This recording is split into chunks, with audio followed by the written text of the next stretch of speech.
On vous dit à la partie 5, étude de la vision binoculaire avec les lunettes, explication de la plainte avec lunettes. Nous considérons dans cette partie que le sujet porte sa compensation parfaite trouvée lors de l'appréciation perceptuelle. Et on vous dit, œil droit, moins 1, moins 0,50 à 0 et moins 4,75, moins 0,75 à 0. Donc ça, on va considérer que ce sont les compensations parfaites. À la question 5.1, indiquez si la plainte de vision double en regard de la vision en haut s'explique par la mauvaise compensation portée. Alors attends, qu'est-ce que tu me dis? Tu me dis que la compensation parfaite, c'est œil droit, moins 1, moins 0,50 à 0. Et gauche, moins 4,75, moins 0,75 à 0. Ensuite, tu me dis que la compensation portée, c'est combien? Vous pouvez envoyer la compensation portée, s'il vous plaît? Et droit? Moins 1, moins 0,50 à 0. Et gauche? Moins 5, moins 0,50 à 175. Et droit, c'est à 5? Super. C'est bon?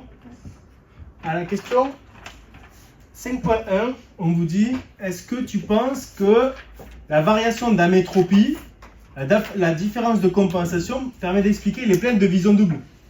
Ben, œil droit, erreur d'axe de cylindre de 5 degrés sur 0,50 dioptrie d'astigmatisme.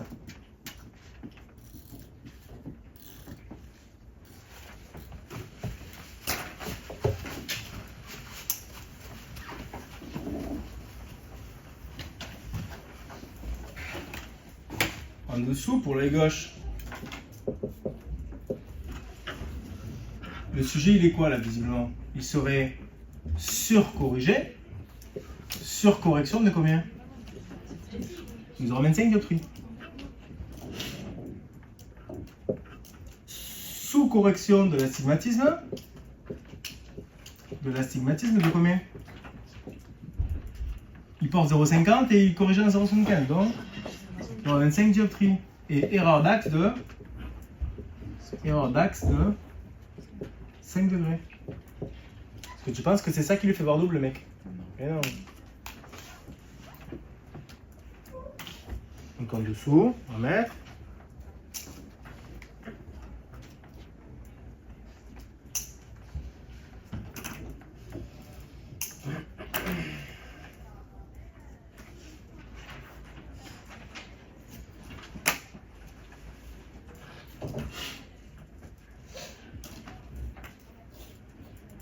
en dessous, on va mettre la différence entre la compensation théorique et la compensation portée étant très faible.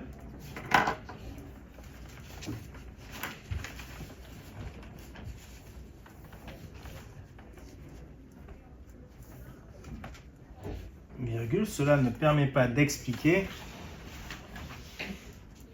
la différence entre la compensation théorique et la compensation portée, ou entre la compensation portée et la compensation théorique étant très faible. Cela ne permet pas d'expliquer la diplopie.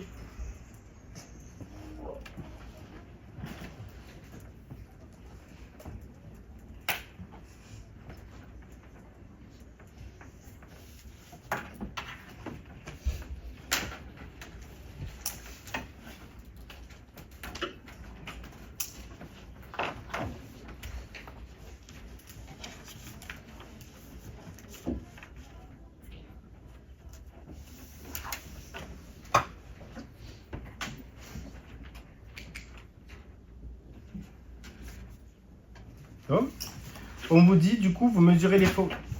C'est bon là, vous avez mis ça? Vous avez fait ça?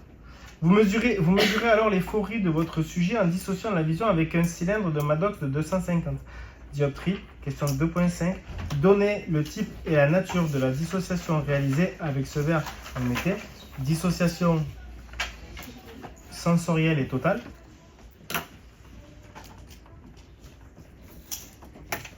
Dissociation sensorielle et totale. On continue. Du coup, on vous dit à la question, on vous dit à la suite, donc vous placez le verre de cette façon, donc avec le Maddox, avec les traits horizontaux. À la question 5.3, du coup, donnez la formule sphéro-cylindrique de ce verre ainsi positionné. Donc vous avez dit plan plus 250 à 0, plus à 90. La bande convexe, du coup, est à 0 degré, donc plan plus 250 à 0. À 0. Plan plus 250 à 0. C'est bon? En question 5.4, indiquez l'inconvénient principal de cette méthode par rapport à la méthode de Von Graaff et expliquez son incidence possible sur les mesures en VL. Donc vous avez dit que le rouge fait accommoder et entraîne de la convergence accumulative et donc des résultats plus ISO. C'est ça? Vous mettez question 5.4, la couleur rouge entraîne de l'accommodation.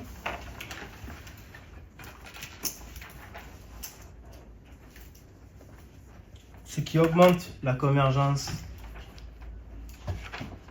Ce qui augmente la convergence accommodative. Ce qui augmente la convergence accommodative. Et donc augmente l'ésophorie. Et donc augmente l'ésophorie. On continue. Les résultats obtenus lors des mesures d'euphorie sont les suivants. En VL, les verres sont centrés en VL et en VP, les verres sont centrés VP. Impeccable. On vous dit il est exo de 2 et il est hyper gauche sur droite de 0,5 et en vision de près, donc c'est la norme ou c'est pas la norme? D'un plan horizontal et vertical, c'est pas la norme. La norme c'est 0 à 1 exo et 4 à 6 exo en vision de près. Et surtout orthophore d'un plan vertical, et lui il est hyper gauche sur droite. En vision de près à 40 cm, il voit une barre rouge verticale de 2 cm à gauche du point lumineux. Donc si le Maddox il est sur l'œil droit, on vous dit dans la colonne de gauche, et qu'il voit la barre rouge à gauche du point lumineux, ça veut dire que le mec il est exo. Donc exo, on va le corriger avec de la base interne. Et il y a 2 cm à 40 cm. Donc il est exo de 5 dioptries. Parfait. Parce qu'on a 5 fois 0,40. Et donc du coup, question 5.5. Indiquez la nature et la valeur de la fourrure horizontale en VP. Justifiez votre réponse avec un schéma du couple oculaire en vue de dessus et un œil cyclope. Donc on y va, la question 5.5. Donc là, normalement, vous avez fait le schéma avec l'objet A ici à 40 cm par rapport à L. L'œil gauche qui est l'œil fixateur. Clac. Votre cornée avec votre ligne de regard gauche qui est bien située. Les verres sont centrés pour la VP, donc il va falloir faire tourner. La compensation, il porte quoi le monsieur là visiblement? Il porte... le sujet porte sa compensation, donc moins 1, moins 0,50 à 0. Et sur l'œil gauche, moins 4,75. Moins 0,75. Parce qu'ils sont centrés VP. Comme ça et pas... Ouais, il faut les faire tourner comme des lentilles. Ils sont centrés VP. Si tu les mets droit devant, c'est qu'ils sont centrés VP. Et ici, le sujet, il est exophore, donc on va le faire partir en divergence. Avec la ligne de regard droite ici. Alors, moi, j'ai fait tourner comme ça, mais ça paraît un peu bizarre. Vous pouvez le faire tourner, peu importe, on s'en fiche. Ici, sur les droits, moins 1, moins 0,50 à 0, si je ne me trompe pas. Et donc, du coup, on y a mis un Maddox sur l'œil droit. Donc, c'est un red Maddox horizontal ou vertical? Horizontal, pour mesurer les fourrures horizontales. Et là, ici, pim! Donc, on y va. Q' droit est ici. F' droit, c'est la fourrure droite. Ici, j'ai F' gauche et A' gauche avec Q' gauche. Ici, j'ai donc mon œil fixateur.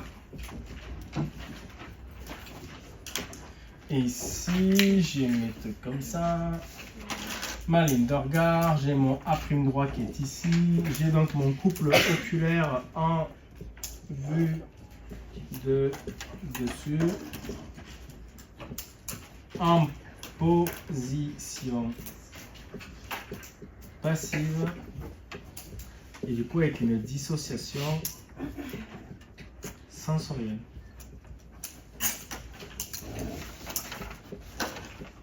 Ensuite, je fais mon eye cyclope bearing. où j'ai mes deux yeux qui fixent droit devant. Faites gaffe au cornet. Une de regard droite, une de regard gauche. Qui prime droit, qui prime gauche, F prime droit, F prime gauche, A prime gauche.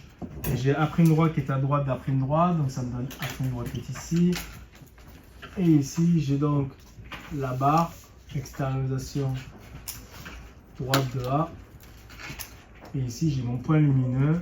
Et donc, du coup, c'est extériorisation gauche de A. Entre les deux, j'ai combien de delta? Combien? 5 cm, c'est comme donne à énoncer. Soit. Non, j'ai 20 cm, pardon. 2 cm, pardon, ouais. Soit. 5 delta à 40 cm. Ça, c'est le cyclope de Yoring.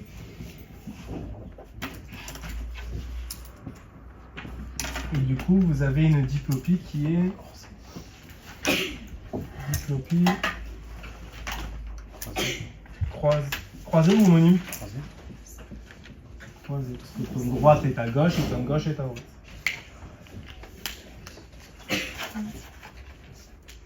La question c'était indiquer la nature et la valeur de la fourrie exo. Hein. Donc, soit, là ici je corrige exo de 5, exophore de 5 dioptries prismatiques. Dessus de la cyclope. Ouais. Moi je n'ai pas assez décalé, du coup c'est grave. Non, en fait, moi je le fais vraiment partir comme ça, l'œil droit, je le fais vraiment partir comme ça. Si tu le fais comme ça, pas de problème. Limite, moi c'est une tropie, donc c'est limite toi qui as peut-être un peu raison. Moi j'ai un peu trop accentué peut-être. Après, j'ai l'impression que toi tu l'as fait moi, un tout petit peu. On se pose la question, est-ce que c'est une hésitation? Tu vois, il y en a qui le font droit devant, pourquoi pas? J'ai l'impression qu'on s'affiche un peu. Tu vois, moi sur le schéma, sur ma copie, je fais comme toi. Mais un peu plus exagéré. Tu vois? C'est ce que vous aviez fait là.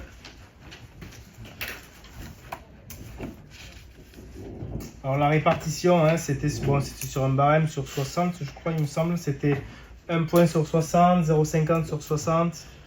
Et le fait de donner l'exo de 5, c'était 0,50 sur 60. Donc tout ça, c'est 2 points sur 60. C'est quand même beaucoup de points quand même. Tu divises par 3, tu multiplies par 2. Et si on a mis le 5 delta entre les deux là 5 delta, pas de problème, hein, 5 dioptries. Par contre, il faut noter qu'il y a une exophorie. Voilà, parce qu'on vous demande la nature quand même. Okay. Mais sinon, il n'y a pas de souci. Il y en a qui le mettent ici aussi, le 5 delta. Ok, il n'y a pas de problème. Non.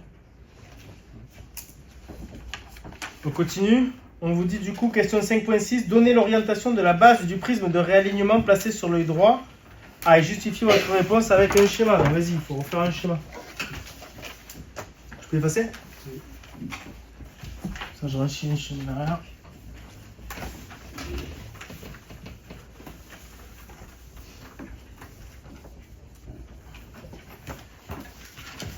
Donc ici, j'ai plus ma dicopie. Parce que le mec, il va avoir simple. Donc sur le cyclope, tu vas tout aligner. Tu vas lui mettre une base interne ou une base externe? De quelle valeur? 2. De 2 ou de 5? Sa fourrie, elle fait combien? 5. Elle fait 5. Donc si tu lui mets 2, il sera résiduel de combien? 3. De 3. Donc il faut lui mettre 5 si tu veux qu'il fixe bien. Donc j'ai l'objet A ici à 40 cm par rapport à L. Ici j'ai ma cornée PAM qui fixe là. J'ai ma ligne de regard gauche. J'ai mes compensations optiques, c'est-à-dire moins 4,75 on a dit. Moins 0, 75 à 0. Q' gauche qui est ici, F' gauche qui est ici, avec A' gauche. Ici j'ai l'œil fixateur. Et ensuite ici on a... Ben, il est toujours exo, hein. Il n'a pas changé. La demande de la personne, oui. Donc j'ai bien la cornée orientée en direction de la ligne de regard, sans ambiguïté. Ligne de regard droite. J'ai bien Q' droit ici et F' droit ici. J'ai mon verre correcteur.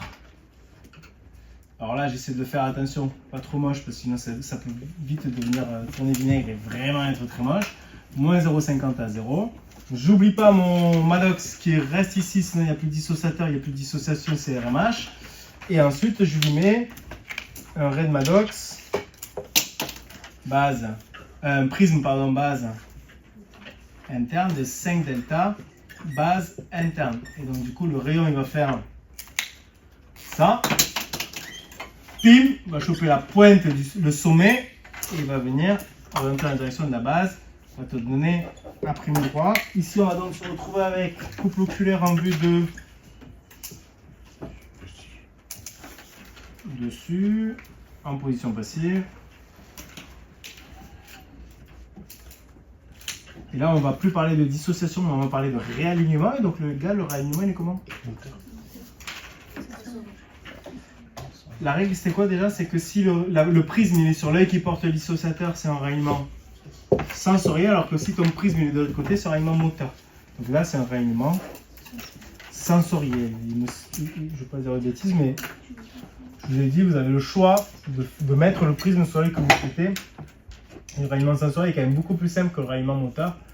Ligne de regard droite, ligne de regard gauche, faites votre cyclope, Q' droite, Q' gauche. Et là, cette fois-ci, tout va être aligné. F' droit, F' gauche, A' droit, A' gauche. Et là, je vais donc avoir pam, pam, pam, pam, pam, pam, pam. La barre parfaitement confondue avec le point. C'est l'extériorisation droite et gauche de A. Et du coup, ici, j'ai un cyclope de Hering. Un cyclope de Hering. Et là, moi, le mec, il voit simple. Donc, il n'y a plus de diplopie. J'ai tous les rayons qui sont fichés. J'ai les corrections d'un fixateur. Et je pense qu'il y a pas mal.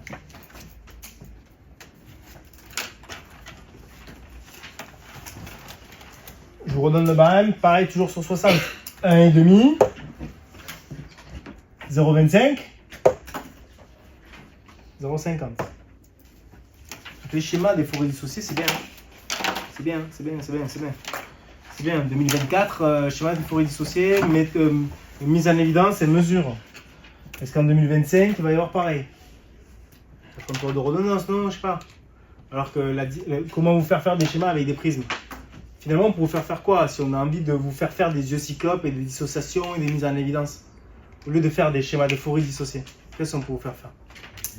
Montrer la dissociation. Montrer la dissociation avec votre graphe. Ça, c'est super, ça, c'est très bien. Schéma en vue de profil, 3 delta bas sub, 3 delta bas int, et montre-moi un cyclope qui vaut double. Ou 6 delta bas sub que sur un œil, et montre-moi, ou bas int que sur un œil, et montre-moi qui vaut double. Vous comprenez ce que je veux dire? Est-ce que ce serait pas peut-être un peu plus intéressant que de tout le temps refaire les schémas de mesure, de mise en évidence et de mesure, quoi? Schéma. Il y a des questions là-dessus ou pas? On dit question 4, 5.7. Comparer les résultats des mesures des forêts dissociées aux valeurs statistiques connues. Ben là, en avant, question, mais on va mettre valeurs statistiques de points. En VL 0 à 1 exo. En VL 0 à 1 exo. En dessous, en VP 4 à 6 exo. Ensuite, jeu euphorique de 4 à 6 en prise d'exo. Et orthophore dans le plan vertical en VL et en VP. Orthophore dans le plan vertical en VL et en VP.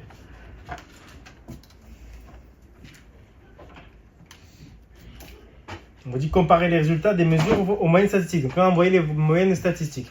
Donc finalement, de loin, il est exo de 2 dans le plan horizontal. En vision de prix, il est exo de 5. Et dans le plan vertical, il n'est pas dans les normes. Donc finalement, lui, il est dans les normes nulle part, sauf de près dans le plan horizontal. C'est ça? Donc on va mettre en dessous. Le client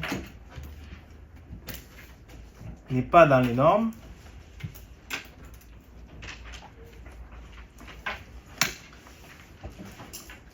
Mettez en dessous. Seule la forêt horizontale en VP est dans la norme. Est normale.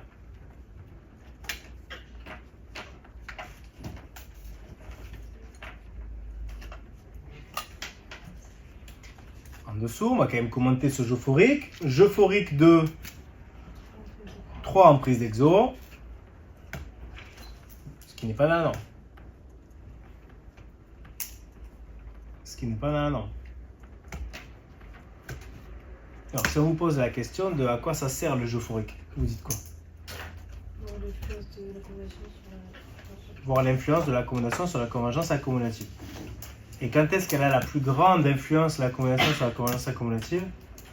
C'est quand vous avez un jeu euphorique inversé. C'est bon? Ouais. Ouais, je l'ai. Donc ça veut dire qu'ici, il y a 3 en prise d'exo. 3 en prise d'exo. Ça a une forte influence, une influence normale ou une influence faible? Faible.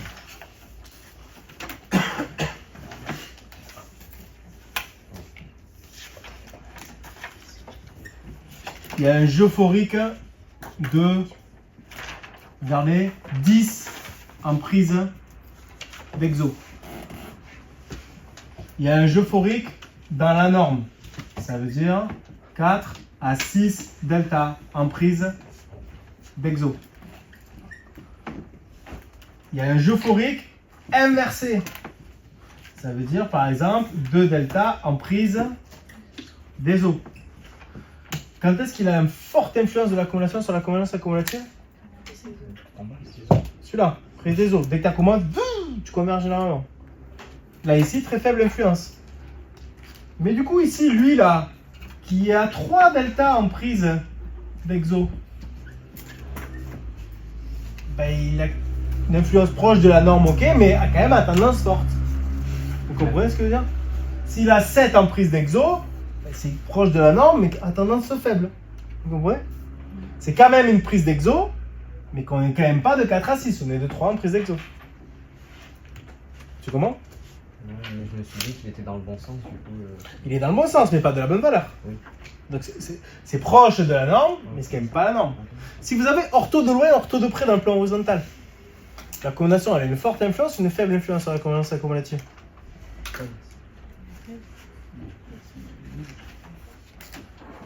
En VL, si vous avez ortho dans le plan horizontal et en VP ortho, il a un jeu euphorique de combien? De 0. Donc la combinaison, elle a une forte influence ou faible influence sur la convergence accumulative?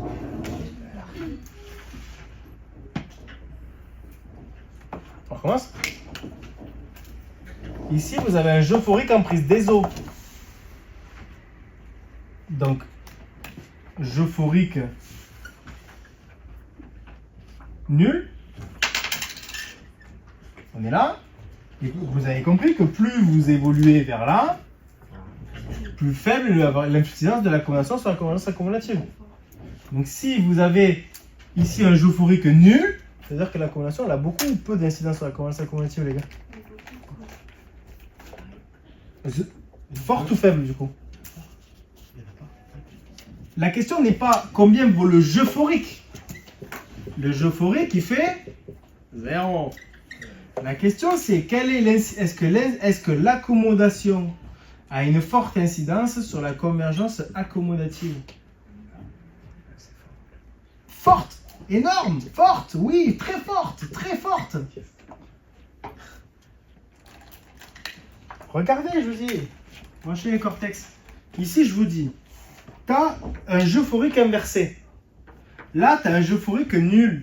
Là, tu as un jeu euphorique de 3 en prise d'exo. Là, tu as la norme. Et là, tu as 10 en prise d'exo. Plus tu as un jeu euphorique en prise d'exo, plus tu vas te retrouver avec une faible incidence de la combinaison sur la convergence accumulative. Vous comprenez ce que je veux dire? Donc, ça veut dire qu'un mec qui a un jeu euphorique nul, ça veut dire 0 entre la V et la VP, son accommodation, elle a beaucoup ou pas beaucoup d'incidence sur la convergence accumulative? Énormément.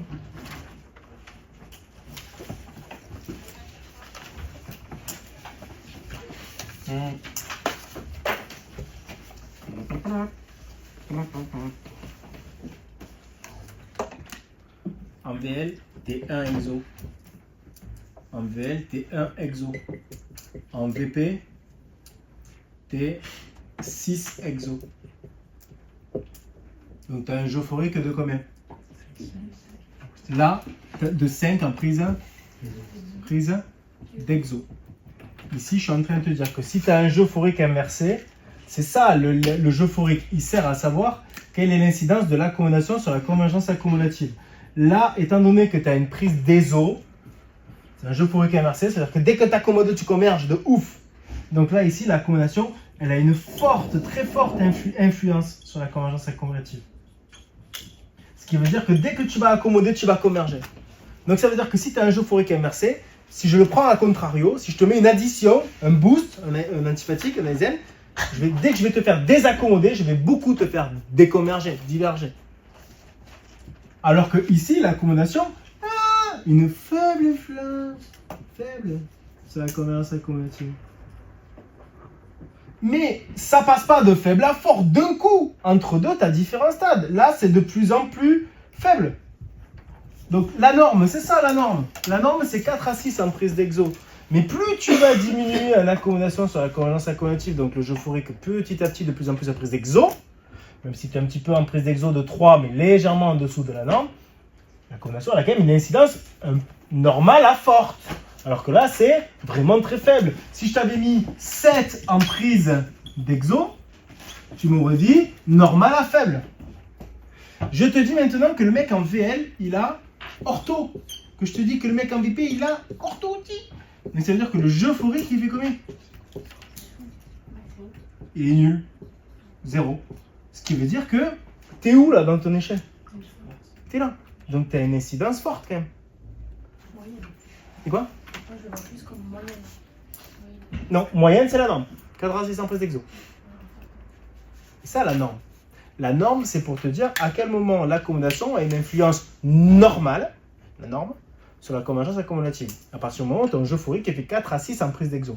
Si tu as un jeu euphorique inversé, ou si tu as un jeu euphorique qui est en dessous, alors un petit peu en dessous de la prise d'exo, voire même carrément l'inverse en prise d'exo, donc là, la convergence aura beaucoup d'incidence sur la convergence accumulative. Mais tout n'est pas tenant et tout n'est pas tenant. C'est bon? Des questions? Ok. Question suivante, on vous dit, question 5.8. Indiquez l'effort fusionnel à fournir pour une vision simple en VT dans le plan horizontal. Lui, il est quoi? Il est ESO ou il est EXO? EXO, donc il faut qu'il fasse un effort fusionnel en réserve fusionnelle positive en convergence. Mettez question 5.8 pour compenser une EXO.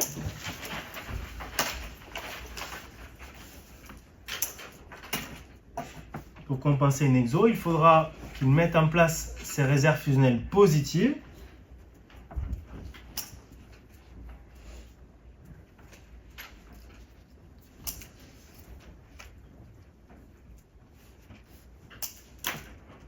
Il faudra qu'il mette en place les réserves fusionnelles positives en convergence, on exagère. De toute façon, si la réserve fusionnelle positive, c'est forcément en convergence. Question 5.9. Donnez les réserves fusionnelles statistiques dans le plan vertical. Point de bris uniquement. Vous mettez question 5.9. La norme de la réserve fusionnelle verticale. 2 points. Vous avez combien? 3 dioptries prismatiques. Point de bris, hein.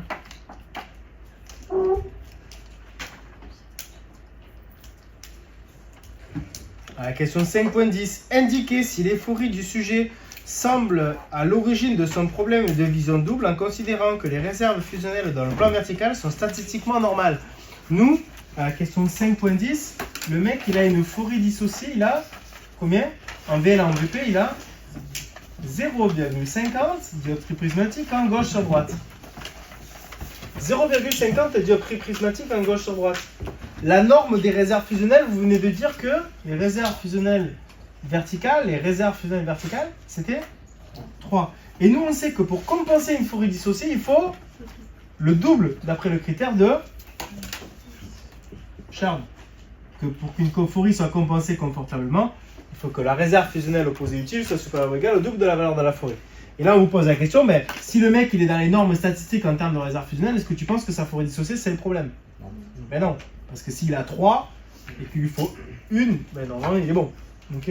Donc en avant, mettez à la question 5.10, mettez le sujet est hyper fort gauche sur droite de 0,50.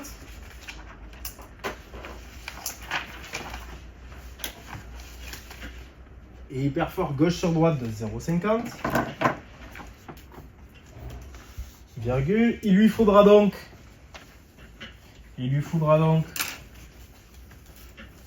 virgule d'après le critère de Cherd. Il lui faudra donc virgule d'après le critère de Cherd. Une dioptrie prismatique de réserve fusionnelle verticale pour la compenser. Il lui faudra donc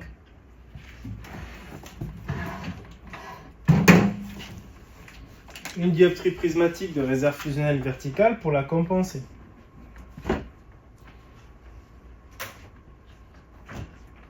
Point. Il lui faudra donc une dioptrie prismatique de réserve fusionnelle verticale pour la compenser.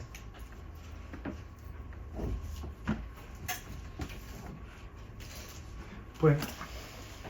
Si le sujet est dans les normes statistiques, entre parenthèses de 3 delta,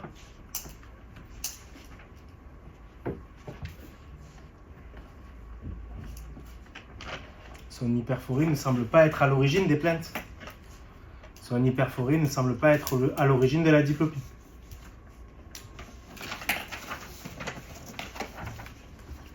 Son hyperphorie ne semble pas être à l'origine de la diplopie.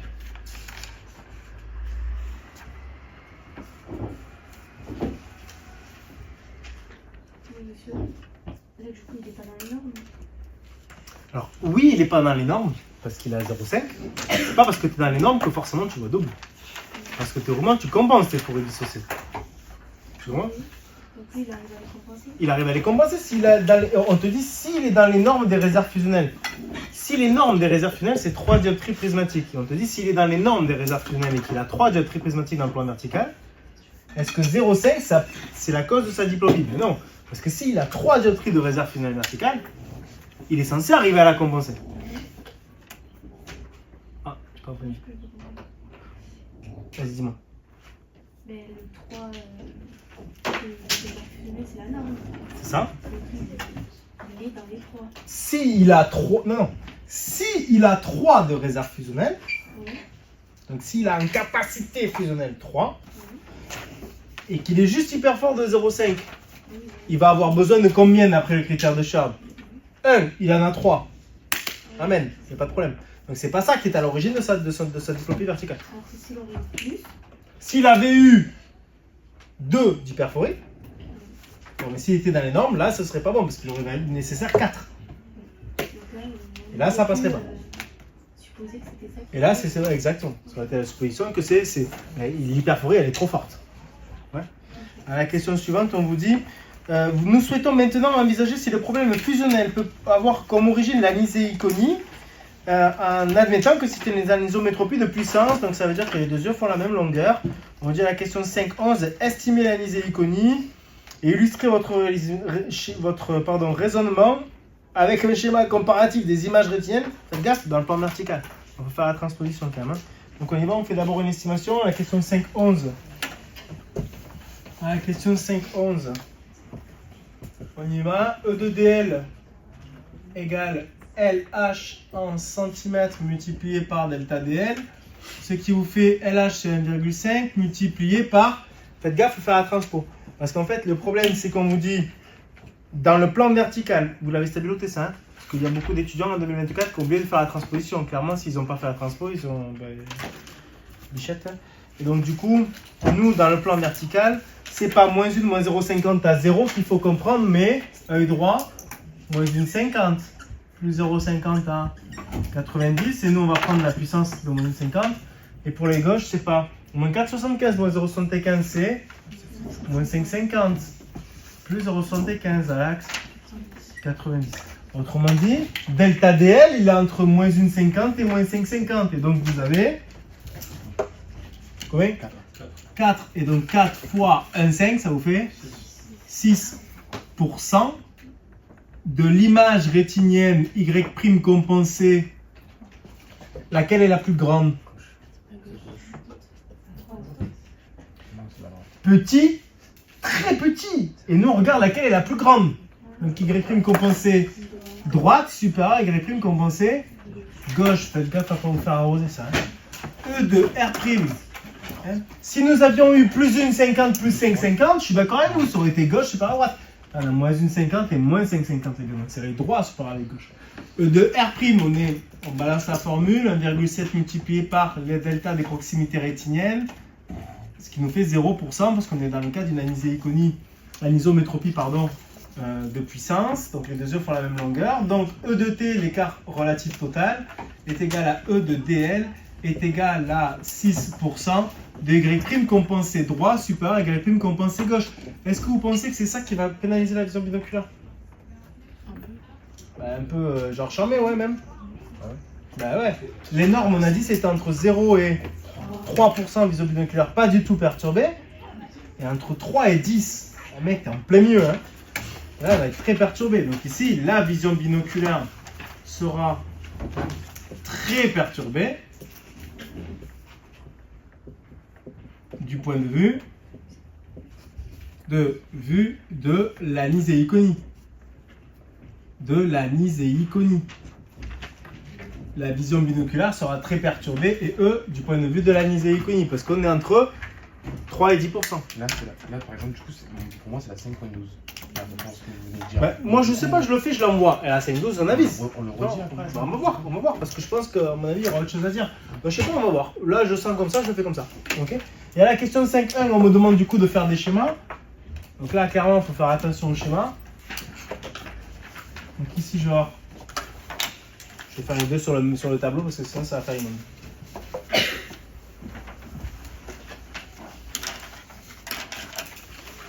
Tu veux passer? So. Je fais les deux schémas d'image rétinienne. Monsieur, du coup, dans les sujets, on a beaucoup On a beaucoup d'anisométropie de puissance, oui, sauf en 2018 où on vous demande d'estimer les deux cas. Si on vous dit que c'est une anisométropie axiale ici, ce serait quel œil le plus long? L'œil le plus myope. L'œil gauche. Bon. Compliqué. Okay. On fait les schémas. Du coup, je fais le schéma de l'œil droit. Ici, je fais le schéma de l'œil gauche. Les deux yeux font la même longueur, donc je fais R'. Ensuite, ici, les deux images, les deux H et H' parfaitement superposés. Ensuite, ici, les verres correcteurs parfaitement superposés. À droite et à gauche, à droite, la correction, c'est moins 1, moins 0,50 à 5. Et à gauche, moins 4,60. Ah, attends. Ouais, moi, je la mets à 90, parce que là, sinon, je vais m'emboucaner. Donc, je vais moins 1,50 plus 0,50 à l'axe 90. Et de l'autre côté, moins 5,50 plus 0,75 à l'axe 90. Ici, je mets l'œil droit, ici, je mets l'œil gauche. On fait très attention au F', okay, parce que sinon, en 2024, dans le barème, clairement, si les F' sont mal positionnés, vous avez 0. Donc, LF', c'est 1 sur DL. Donc, 1,50 LF', ça va être quelque part par ici, confondu avec R. Et à gauche, à droite ou à gauche? À droite, parce que si vous faites 1 sur 5,50, c'est un résultat plus petit que si vous faites 1 sur 1,50. Donc F' il est quelque part par ici, confondu avec R. Et moi, confondu avec AI, l'image intermédiaire, parce que je vais faire un objet à l'infini. Donc là, je vais faire un objet qui fait deux stylos. Ici, je vais rentrer en L, ce qui me fait UL. Je vais donc avoir BI, l'image intermédiaire de l'objet B à l'infini et A à l'infini. Ici, je vais faire exactement la même chose.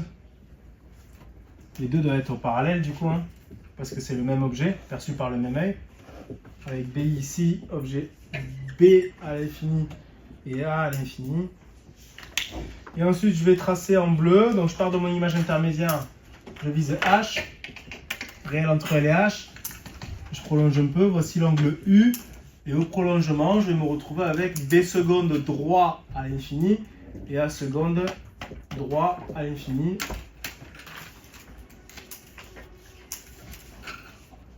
Et ici, je vais faire la même chose.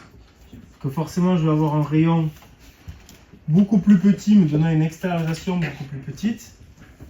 B seconde gauche à l'infini, mais A seconde gauche à l'infini. Une fois que j'ai fait ça, ben, l'image rétinienne, on a dit qu'elle serait plus grande sur l'œil droit ou sur l'œil gauche? Sur l'œil droit. Donc là, forcément, déjà, votre angle, vous le voyez, le bleu là. Forcément, c'est plus petit. Ici, j'ai Y' compensé gauche, U' et A qui égale à 0 parce qu'il fixe un objet de loin.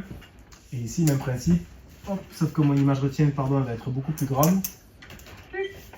Donc je matérialise bien le segment, hein, Y' compensé droit, U' et A qui égale à 0. On n'a pas oublié de flécher celui-là, si, on a oublié de flécher. Enfin, c'est pas que j'ai oublié de le flécher, c'est juste qu'il se retrouve un peu là, donc forcément le correcteur il va passer à côté. Et là on est bon. Et là je vais conclure sur ces schémas, je ne vais pas conclure comme on peut conclure sur la différence d'acuité entre les lunettes et les lentilles. On me demande de illustrer votre raisonnement à l'aide d'un schéma comparatif. Ben voilà, c'est bon, je t'ai calculé le 6% d'image rétinienne gauche droite supérieure à l'image rétinienne gauche et je viens de te faire des schémas, donc c'est bon. Et AIBI obligé à entrer. Ah, il est virtuel. Ouais, AIBI est virtuel. Ça n'existe pas, c'est virtuel. Ouais. Voilà, on a compris quand même avec A seconde, B seconde, droit plus grand qu'A seconde, B seconde gauche, d'où et image rétinienne droite supérieure à image rétinienne gauche. Pas de problème. A seconde, B seconde, droit supérieur à A seconde, B seconde gauche, et Y' compensé droit supérieur à Y' compensé gauche. Ok, pas de problème, pas de souci, pas de problème. Bon, tu vois, en première intention, je ne l'ai pas fait, j'avais pas de ça, j'aurais mis. Ouais, on enchaîne. Tu vois.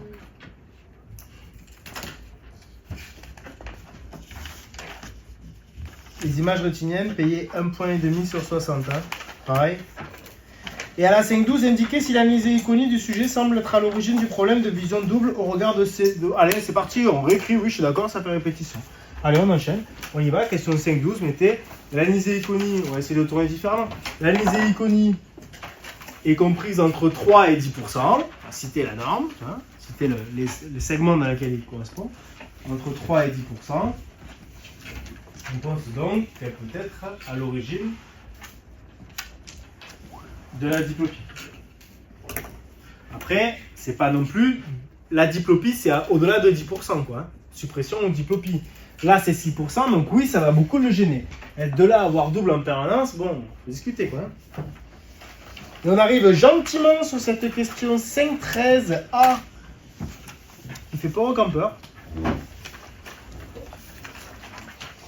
À la question 5.13, on vous dit, pour expliquer l'origine de son problème, construire un schéma en vue de profil, la marche du rayon issu d'un point objet placé au-dessus de l'axe justifiant la rotation à effectuer pour chacun muni de la compensation parfaite.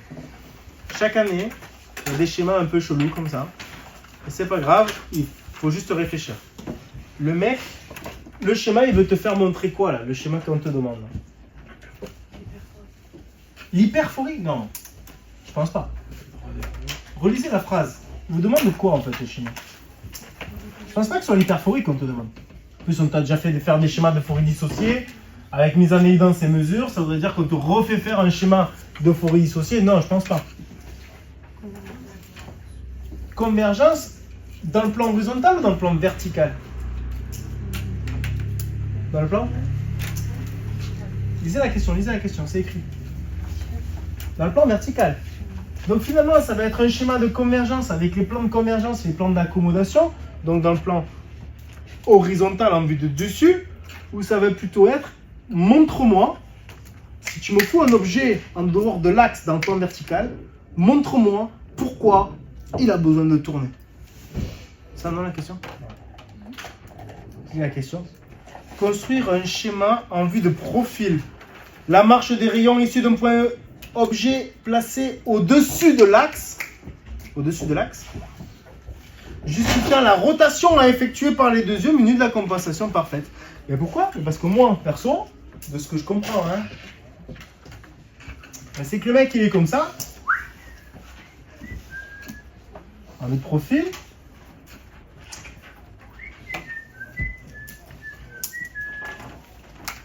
Il dit rien à personne, il est tranquillou là. Il me regarde à droite, il me regarde à gauche. Attends, on discute que si tu... Picasso quoi, tu vois ce que tu as. Attends, bien on discute. Le mec il a ses compensations là, c'est quoi les corrections les gars? À droite c'est moins 0,50 à 5. Et à gauche c'est moins à 5 à 0. Alors j'ai mis à 5 sur le schéma d'image à tien. Hein. On est à 90. Ah oui, j'ai mis à 90, j'ai passé ta. Et ici, après, on a moins 4,75, moins 0,75 à 0. Ouais, je suis d'accord, je devrais prendre un CN positif, ça m'embrouillerait moins. Mais du coup, ici, ce mec-là, il regarde un objet qui est... Il est comme ça. Donc il regarde un objet qui est là-haut. Donc il regarde un objet qui est là. Donc finalement, attends, 2 secondes, laisse-moi regarder. À l'infini, hors axe. Attends, 2 secondes, laisse-moi te montrer. À prime droit. Mais là c'est pareil, c'est le même objet les gars, soyez pas zinzin. Tac. À prime gauche. J'ai moi, je suis. Plaisir. 10 secondes. Hors axe. Et donc du coup ici, qu'est-ce qu'il fait? L'image elle se retrouve en bas, donc si lui il veut continuer de voir, il faut qu'il fasse quoi le mec? Il faut qu'il fasse... Vous avez compris? Il faut qu'il mette F' sur A'. Et pour mettre F' sur A', vu que la loi de Donders, sa Hindergaard, Q', F' seront toujours alignés, il faut qu'il monte comme ça. Donc il faut qu'il fasse ça. Il faut qu'il fasse une supraduction. Une supraduction binoculaire. Vous comprenez? Pour un couple oculaire en vue de profil. En vue de profil. Allez-y, dites-moi ce que vous avez fait, comme ça je vous dis si c'est juste ou si c'est faux. Moi j'avais fait la ligne de regard droit partir vers le bas. Là, tu me mets en évidence l'hyperforée. Une flèche vers le bas. Ça veut dire que tu m'aurais mis l'œil droit qui part vers le bas. Donc là, tu me mets en évidence l'hyperforée gauche à droite. Là, c'est ce qu'il arrive. C'est ce qu'il a, il n'y a pas de souci. Ensuite, ton objet hors axe, il arrive d'où? Parce que j'essaie de raisonner, on essaie de discuter. Hein. Je dis pas que c'est faux, hein, mais on discute quoi. Donc là, on est d'accord, c'est l'hyperforie, voilà, pas de problème. Donc comme ça, le mec. Et donc, je lui fais arriver un rayon, tac, tac.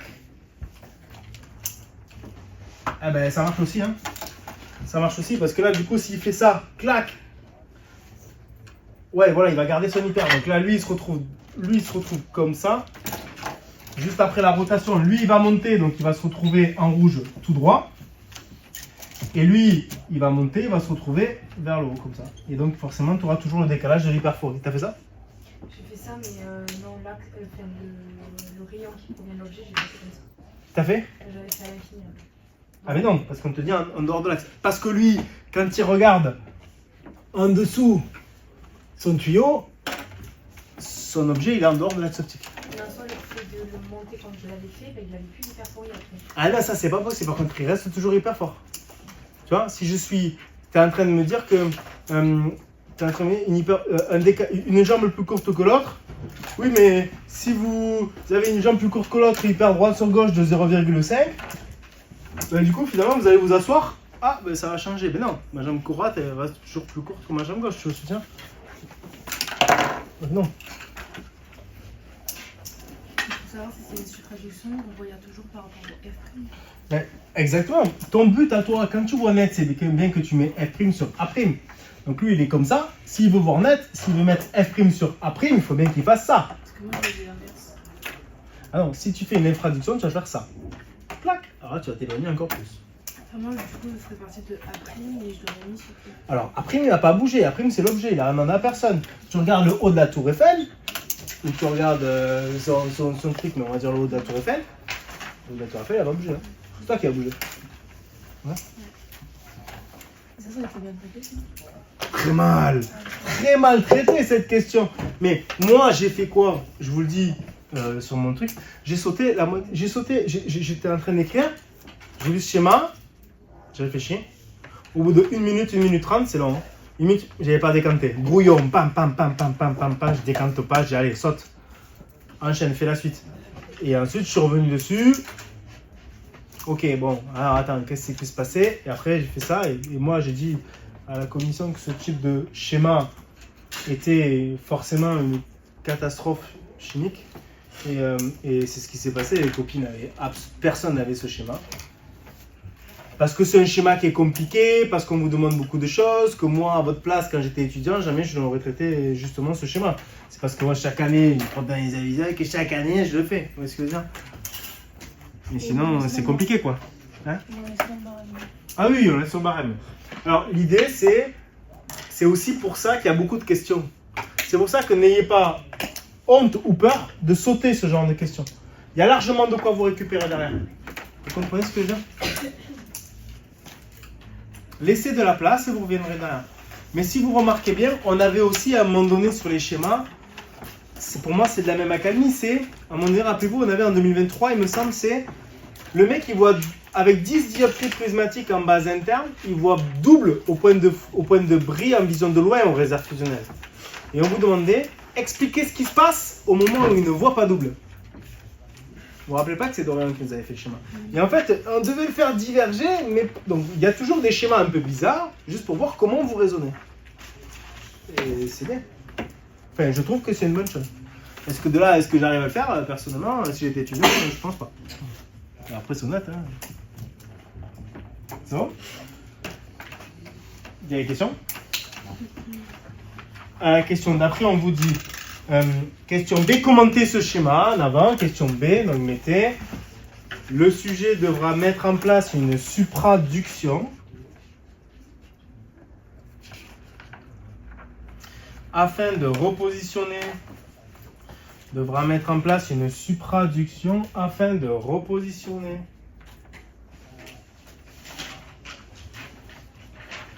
F' sur A'.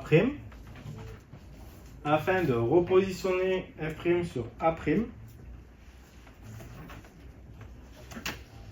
Et donc de rétablir la fusion. Et donc de rétablir la fusion. Et donc de rétablir la fusion.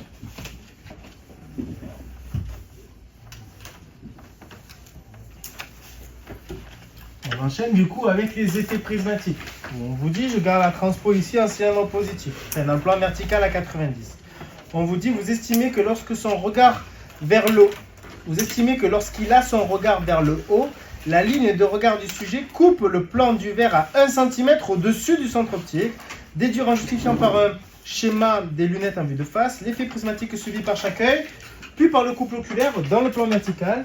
Donc à la question 5.14, on fait joli, joli, joli, il est myope. Avec le nez, on écrit bien couple oculaire en vue de face. Les corrections, visiblement, c'est moins 1,50. Je mets un cylindre dans l'axe à 90, sinon je vais me planter, c'est sûr. À 90. Ici, moins 5,50. Plus 0,75 à l'axe 90. La pupille, elle va donc être ici et la pupille, elle va être ici. À combien on a dit, hein? 1 cm. Donc combien de millimètres? 10 mm. Et nous, Prentice, il va nous dire en centimètres, donc on le laisse. On écrit Prentice. On écrit effet prismatique est égal au décentrement en centimètres multiplié par la puissance du verbe dm. C'est notre formule. D'où effet prismatique sur l'œil droit est égal à 1 fois 1,50, ce qui nous donne 1,50. Dioptrie prismatique en base supérieure. Donc, parfait. Sur l'œil gauche, 1 fois 5,50, ce qui nous donne 5,50 en base supérieure aussi. Donc j'ai de la base sup à droite, j'ai de la base sup à gauche. Donc sur le couple oculaire, j'ai 4 dioptries prismatiques en base sup sur l'œil gauche. C'est bon, c'est 4 delta base sup sur l'œil gauche ou pas? Oui, c'est ça. Tout le monde a 4 delta base sup sur l'œil gauche? Oui. Pas voter ça? Et donc du coup la question d'après c'est déterminer quelle serait la forie mesurée dans le plan vertical à VP en regard vers le haut. Justification sans aucun schéma. À la question 5.15. Le mec, il a quoi comme hyperforie? Il a 0,50 dioptrie en gauche sur droite. Et moi, je fais mes petits chapeaux. Mes hyperfories gauche sur droite. 0,50 dioptrie prismatique gauche sur droite. 4 delta bas sup sur l'œil gauche, ça corrige ou ça pénalise une gauche sur droite? Voilà la question. Ah bah là t'es obligé. Vas-y. Ça corrige ou ça pénalise? Ça la pénalise. Et donc elle sera à hauteur de 4,50 dioptrie prismatique en gauche à droite.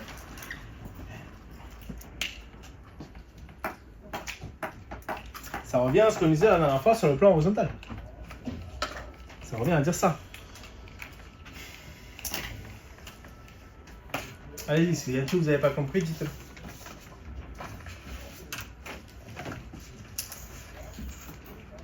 Voilà, qu'est-ce que t'as? C'est bon? En fait, les effets prismatiques vont toujours influencer les forêts dissociées.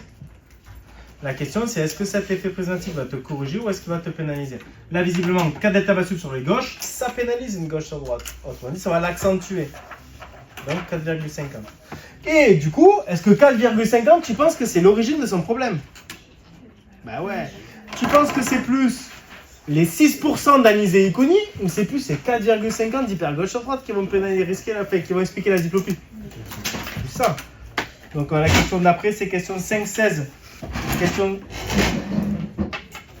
Attendez, la question 5-15. Justifiez votre réponse. Donc en fait, ce qu'il faut dire, c'est que l'effet prismatique de 4,50 delta bas sub sur l'œil gauche, l'effet prismatique de 4 dioptries prismatiques sur l'œil gauche, l'effet prismatique de 4 delta bas sub sur l'œil gauche va pénaliser son hyperphorée. Et l'effet prismatique de 4 delta bas sub sur l'œil gauche va pénaliser son hyperphorie gauche sur droite.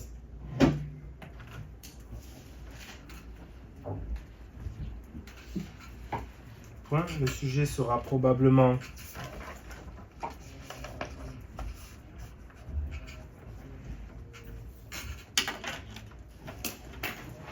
hyper fort de 4,50 dioptrie prismatique gauche sur droite.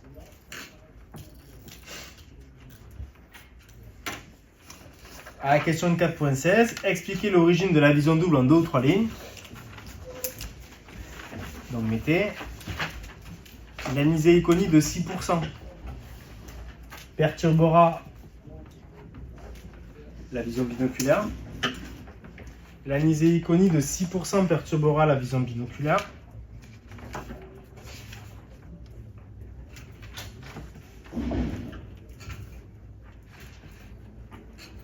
Virgule, mais cette hyperphorie de 4,50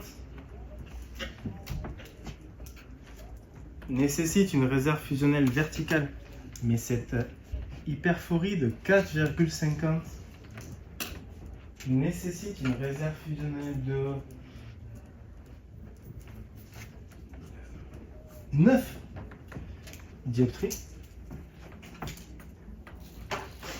Bon. Parce que pour compenser 4,5, il te faut 9 de plan vertical, sharp quoi.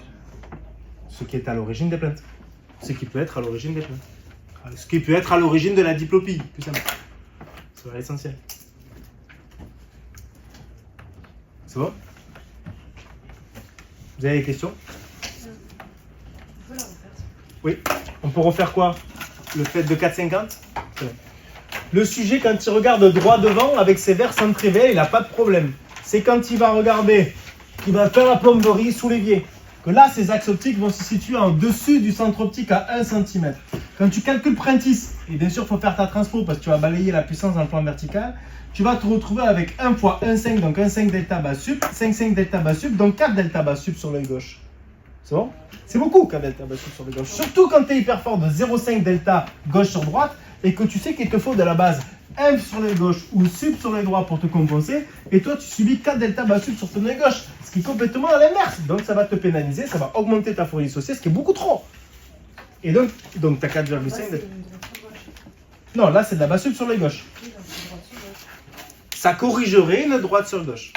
Non, ça corrigerait une droite, ça corrigerait, excuse-moi, une droite sur gauche.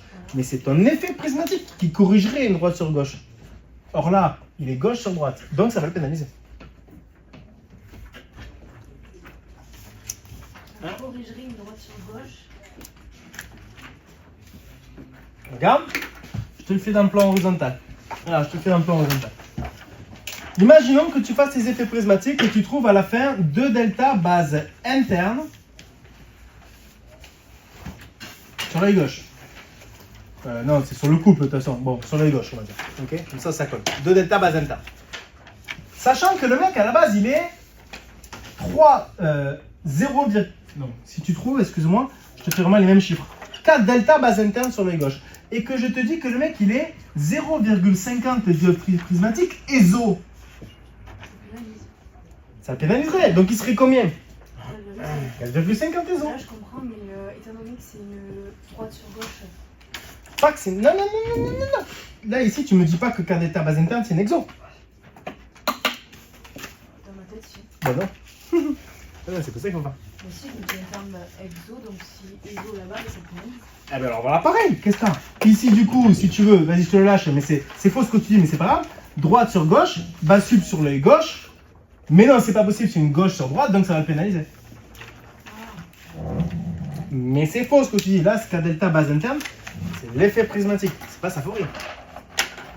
C'est juste que ça, l'effet prismatique ne va pas le corriger parce qu'il est ESO, donc ça va le pénaliser. L'effet prismatique bas sub sur l'œil gauche ne va pas le corriger parce qu'il est hyper gauche sur droite, ça va le pénaliser 4-5. Tu vois?